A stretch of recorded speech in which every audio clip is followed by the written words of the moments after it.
Ya.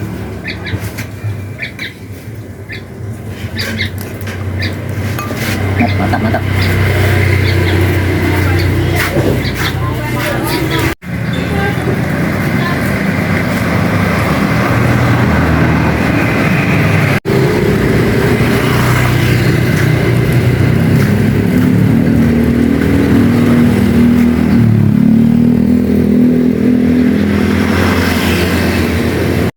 Udah.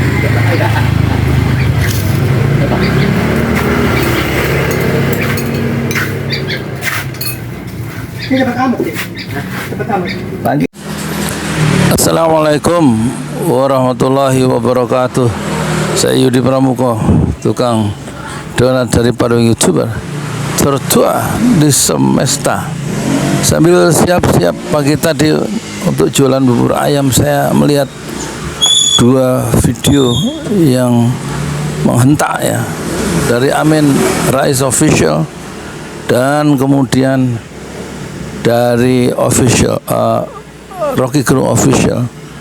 Dua-duanya melakukan kritik yang tajam ya kepada pemerintahan Jokowi.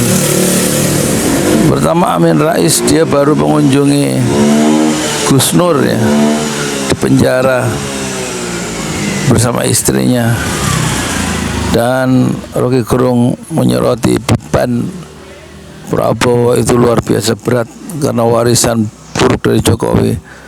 APBN itu tersisa tinggal 1.100 triliun, sebagian besar untuk membayar utang, padahal sudah diingatkan dulu ya, warisan Jokowi itu menghambur-hamburkan atau menimbun utang ya, jalan tol hutang, kemudian kereta cepat, dan juga kemudian satu lagi IKN. Itu membuat rakyat itu sekarang, kata Rocky Gerung, itu hidup ya dengan daya beli yang rendah, pengangguran banyak, kohesi sosial masyarakat itu rusak ya, demokrasi rusak. Ini semua ulah Jokowi, kata Rocky Gerung. Sementara yang tidak dilihat oleh Gerung tapi diingatkan oleh siapa itu, oleh Amin Rais ya. Jokowi ini memang merusak demokrasi ya. Dan sepanjang pemerintahan Jokowi itu sudah 52 orang mati di luar hukum ya, unlaw killing ya, apa istilahnya, wafat atau mati, tewas karena di luar jalur hukumnya, dibunuh secara semena-mena oleh aparat. Kontras, kata Amin Rais, menyuguhkan angka 52 orang mati, unlawful killing ya, dan Amin Rais menyebut angka 52. Terus saya cek, ternyata Kontras di tahun 2023 hanya mengungkapkan fakta yang mati bukan 52 tapi 46. Terus Amin Rais kok bisa sampai 52? Oh, ternyata ditambah dengan unlawful killing, yaitu 6 laskar Front Pembela Islam yang mati tanggal 7 Desember 2020. 6 ditambah 46 berarti 52. Dan itu tanggung jawab pada Jokowi dan Amin Rais berulang kali dalam videonya. Setelah kekuasaan nanti berakhir, Jokowi harus diseret ke pengadilan bersama keluarganya, dan itu juga diingatkan oleh Rocky Gerung ya. Tuntutan masyarakat untuk agar Jokowi mempertanggungjawabkan itu, dan sudah diingatkan, tapi memang Jokowi bandel, kira-kira begitu ya kalau bahasa sekarang ya. Dan tentu menarik juga itu Amin Rais bersama istrinya itu mengunjungi Bambang Tri, tapi bukan Bambang Tri, Gus Nur berjumpa, ada fotonya di situ, disambut dengan ramah, dan Gus Nur katanya menjadi imam masjid dalam satu musola atau masjid di lapas yang bersih, dan namanya Masjid Nur, dan imam masjidnya 5 kali adalah sehari semalam itu adalah Gus Nur ya. Dan dia diperlakukan dengan ramah dengan aparat kepolisian setempat. Dan saya dulu pernah juga diundang untuk podcast Gus Nur ya.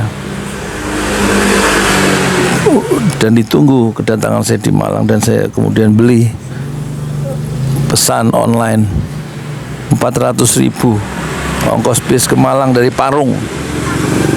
Tetapi setelah muncul syarat-syarat untuk perjalanan dalam konteks COVID waktu itu, harus surat ini surat itu, bikin saya mengurungkan niat ya untuk melakukan perjalanan bis dan wawancara dengan Gus Nur yang sudah menanti di kota Malang ya. Timnya akan menjemput kalau saya sudah tiba di stasiun bis Malang, karena saya tidak jadi karena kerumitan syarat-syarat untuk melakukan perjalanan, harus melampirkan surat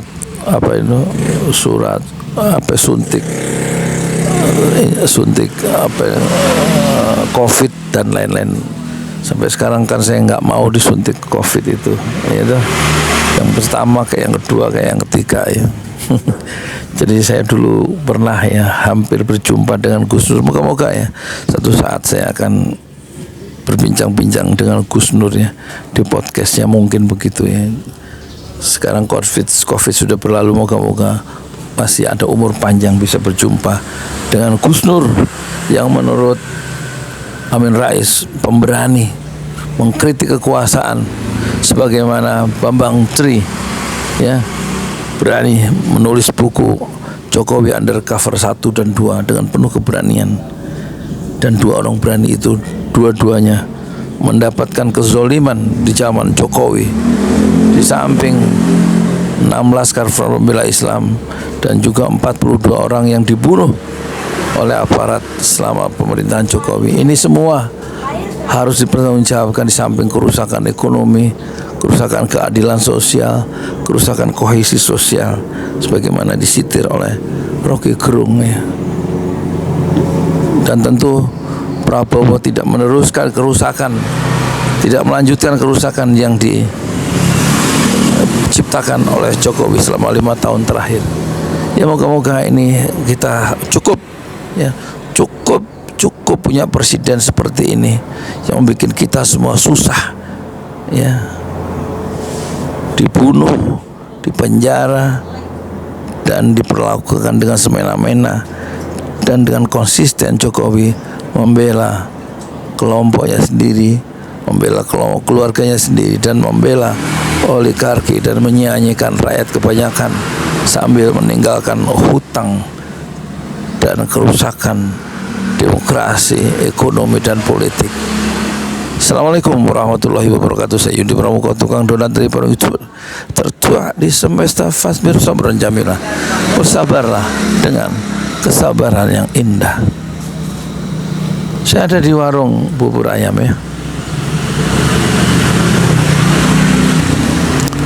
menanti pembeli di jalan Allah. Ini Masjid 6 Syuhada lagi dikunjungi sama Ketua Hilmi.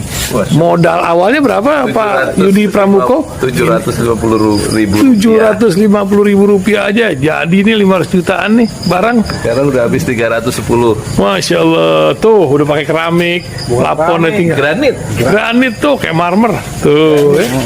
Masya Allah nih, sampai juga kita ke sini.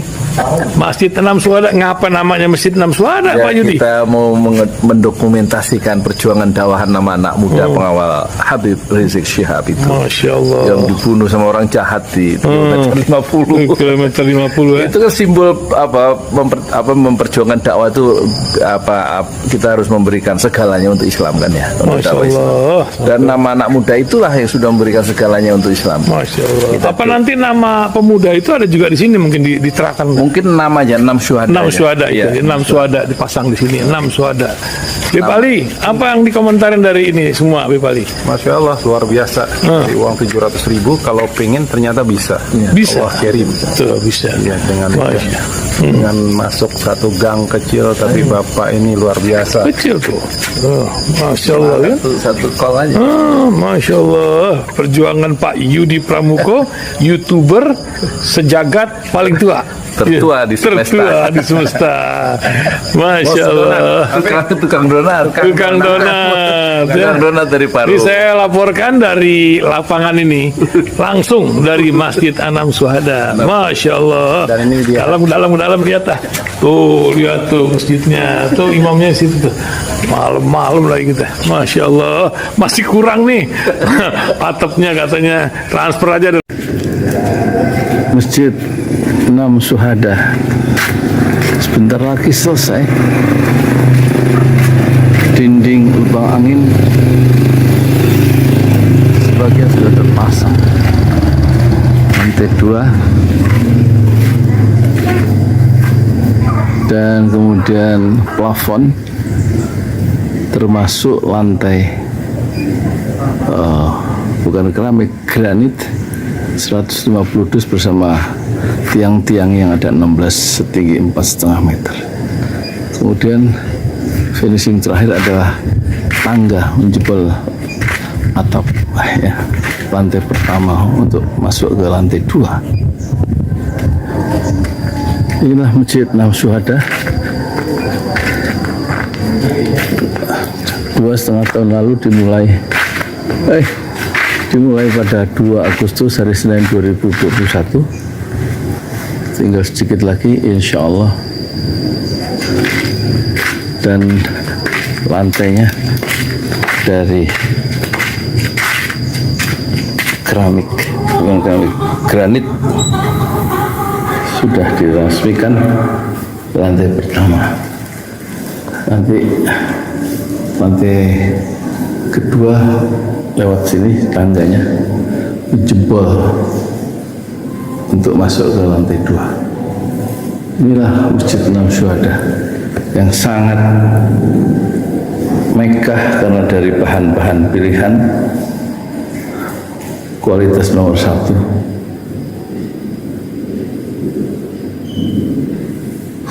Tinggal sekitar 80 juta lagi finishing lantai atas selesai, insya Allah.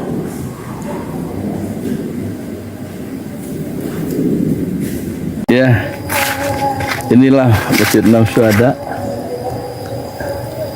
yang sangat bersejarah ya